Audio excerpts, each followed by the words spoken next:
दीक्षाही घेत आहेत.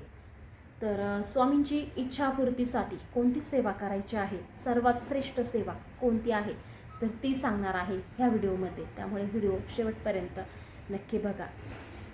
स्वामींना आपण काय देतो ह्याच्यापेक्षा तुम्ही किती सेवा करता हे जास्त महत्त्वाचं आहे. स्वामींना तुमच्याकडून कशाची सुद्धा अपेक्षा नसते. तुमची फक्त सेवा त्यांना लागत असते. तुम्ही किती मनापासून सेवा करत असता हे ते पाहत असतात. त्यामुळे आपल्याला सेवा करायची आहे. मी हे देतो, मी एवढं तुम्हाला सोनं देतो, तुम्हाला एवढं चांदी देतो, किंवा अशा अनेक गोष्टी लोक करत असतात, म्हणजे संकल्प करत असतात. पण हा संकल्प चुकीचा आहे. असा संकल्प करण्यापेक्षा तुम्ही हा संकल्प करा, ही इच्छा बोला की मी तुमची एवढी पारायण करेल, मी तुमची ही सेवा करेल, हा संकल्प बोला, ही तुमची इच्छा स्वामींकडे बोला आणि ही सेवा करा. बघा, फक्त स्वामींना तुमची सेवा महत्त्वाची असते. ते ब्रह्मांड नायक आहेत. त्यांना तुमच्या सोन्यात, चांदीत, कशातही काडीचाही रस नाही. तुम्ही काय देणार किंवा आपण काय देणार स्वामींना? तर आपल्याला फक्त सेवा करायची आहे. तर कोणती सेवा करायची तर ती सांगते. तर स्वामी चरित्र सारामृत हा ग्रंथ सगळ्यांकडे असेलच असं मला वाटतं. तर स्वामी चरित्र सारामृत हा ग्रंथ आपल्याला घेऊन यायचा आहे, नसेल तर. आणि त्या ग्रंथातील आपल्याला रोजचे 3 अध्याय पठण करायचे आहेत. तर रोजचे 3 अध्याय पठण करणं म्हणजेच नित्यसेवा करणं, रोजची सेवा. आणि हे कंटिन्यू म्हणजे वर्षानुवर्ष ही सेवा आपल्याला चालू ठेवायची आहे. याला साखळी पारायणसुद्धा म्हणतात. आणि 3 अध्याय रोज पठण केले की उद्या परत क्रमाने 4, 5, 6 असं 21पर्यंत झालं की शेवटच्या दिवशी आरती करायची आहे. म्हणजे जेव्हा 21 अध्याय पूर्ण होतील, 7 दिवसात 21 अध्याय पूर्ण होतात, मग शेवटच्या दिवशी आरती करायची आहे.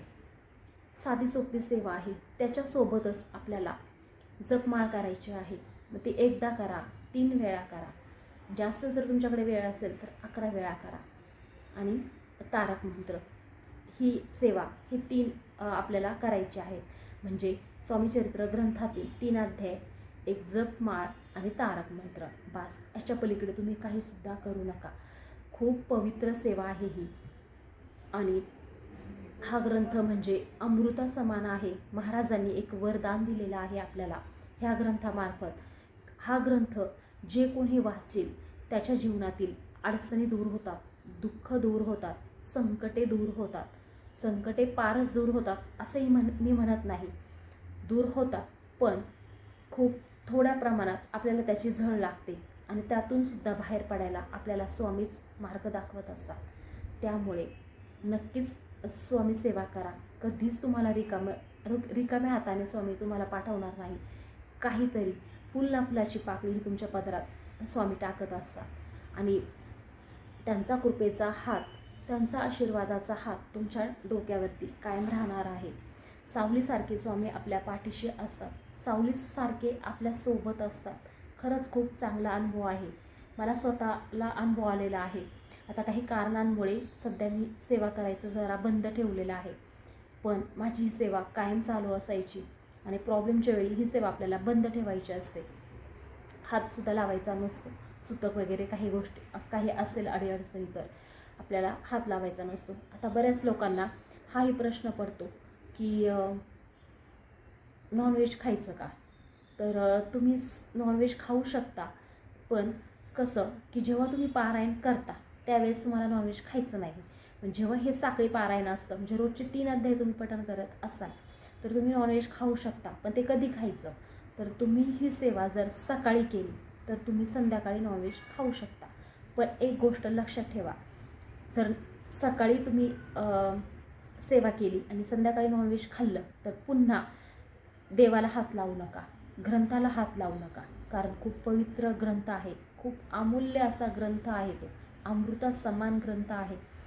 त्यामुळे नॉनव्हेज खायचं असेल किंवा खाल्ल्यावर हा ग्रंथाला हात लावू नका. एवढीच एक अट आहे, बाकी काहीच नाही. पण जेव्हा आपण पारायण करतो त्या कालावधीमध्ये, म्हणजे त्या साप्ताहिक कालावधीमध्ये नॉनव्हेज खायचं नसतं. तसं रेग्युलर म्हणजे आता हे मी आत्ताच सांगितलं साखळी पारायण आहे, त्यामुळे तुम्ही नॉनव्हेज खाऊ शकता. कधी खायचं ते आता मी सांगितलेलं आहे. त्याच्यासोबत अजून पण एक छोटीशी सेवा आहे, जर करायची असेल तर तुम्ही करू शकता. तर ती कोणती? गुरुचरित्र ग्रंथातील एक 14वा अध्याय तुम्हाला पठण करायचा आहे. खूप छोटा अध्याय आहे तो. 2-3 पानाचा आहे तो अध्याय. छोटा आहे, वाचायला गेलं तर 5 मिनिटाच्या आतमध्ये होऊन जातं, सराव असेल तर. आणि जर नवीन असाल तर 10 मिनिटाच्या आतमध्ये होऊन जातं. छोटासा अध्याय आहे. तर खूप छान सेवा आहे ती सुद्धा. आणि गुरुचरित्र ग्रंथातील आपल्याला 54 किंवा 53 अध्याय आहेत एकूण. तर त्यामधला फक्त 14वा अध्याय आपल्याला रोज पठण करायचा आहे. कधीही करा, सकाळी करा वेळ असेल किंवा संध्याकाळी करा, जेव्हा आपण देवासमोर दिवा लावतो अगदी त्यावेळेस केला तरी पण चालेल. तर मेरुमणी असं म्हटलं आहे त्या ग्रंथाला, त्या अध्यायाला, 14वा अध्यायाला. खूप तो पण ग्रंथ पवित्र आहे. साक्षात दत्त महाराज आहेत तो ग्रंथ म्हणजे गुरुचरित्र ग्रंथ. तर त्यातला 14वा अध्याय पठण करू शकता. ही पण एक छोटीशी सेवा आहे, पण खूप प्रभावी सेवा आहे. आता आपण संसारिक माणसं आहोत, प्रत्येकाला अडचणी असतातच.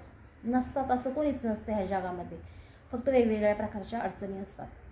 तर ह्या अडचणीतून मुक्त व्हायचं असेल तर तुम्ही स्वामी सेवा करा, नक्कीच करा.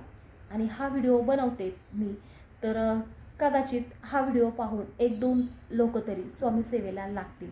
हे सुद्धा पुण्याचंच काम आहे, हे पुण्य मिळणार आहे मला. त्यामुळे लोकांना जास्तीत जास्त स्वामी सेवा करायला लावणं हे सुद्धा एक पुण्याचंच काम आहे.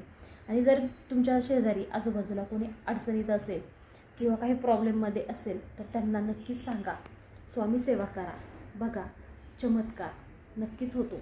लगेच अनुभव येतो. अनुभव आल्याशिवाय राहत नाही. जीवनात जेव्हा अडचणी येतात, मार्ग दिसेनासा होतो, खूप संकटे येतात, तेव्हा एकच नाव आपल्या डोळ्यासमोर उभं राहतं, ते म्हणजे श्री स्वामी समर्थ. म्हणतात, भिवू नकोस, मी तुझ्या पाठीशी आहे. महाराजांवरती पूर्ण विश्वास ठेवला. त्यांचं आयुष्य महाराजांनी कधीच रिकामं ठेवलं नाही.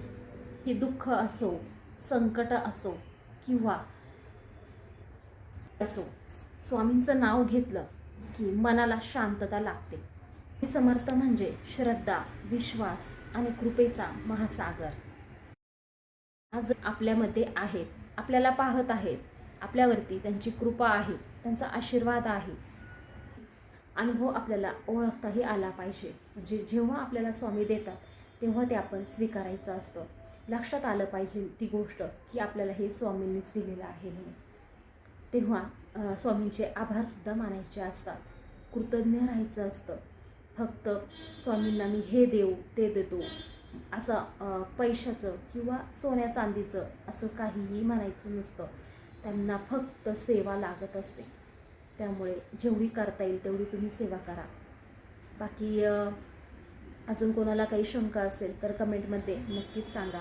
आणि नवीन असाल तर चॅनलला सबस्क्राईब नक्की करा.